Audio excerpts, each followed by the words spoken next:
So now we're going to set the pocket gopher traps. We found the tunnel.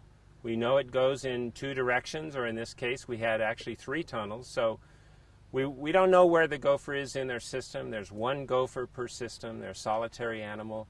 So the idea is to put a trap in each tunnel, and when the gopher comes along in that tunnel, they'll get the trap and be captured. Once you put the traps in the tunnel, the one thing you need to do is you need to exclude the light, because if you leave that open, what will happen is the gophers will push soil to close it up, because they want to keep their system sealed up. Keeps predators out, it keeps the humidity and temperature nice and even for them. So what happens is if you leave the light from your trap hole, the gophers will see that, will push soil in front of them to close that up. And as they're pushing that soil in front of them, they're going to push that soil into your trap, and therefore it's going to be out of service. So you need to do something to exclude the light.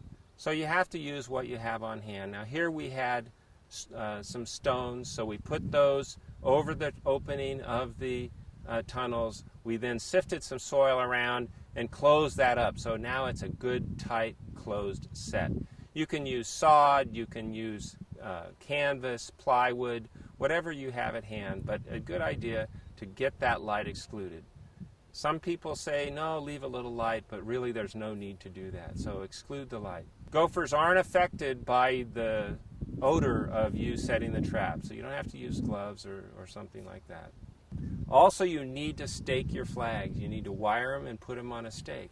What will happen if a gopher gets trapped but not killed, they may back into their tunnel, and if your trap doesn't have a wire on it, they'll take your trap with them and you'll lose your trap. So those are kind of expensive. You don't want to lose them. So be sure to stake your traps. Check them probably in about 24 hours.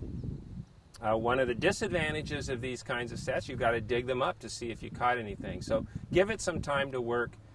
If you haven't caught a gopher in that set in probably 3 days, I would go ahead and move it. It might mean that the gopher is gone or moved to another area and just isn't exploring that part of their tunnel. So usually within 24 hours, if you're going to catch a gopher, you will have done it.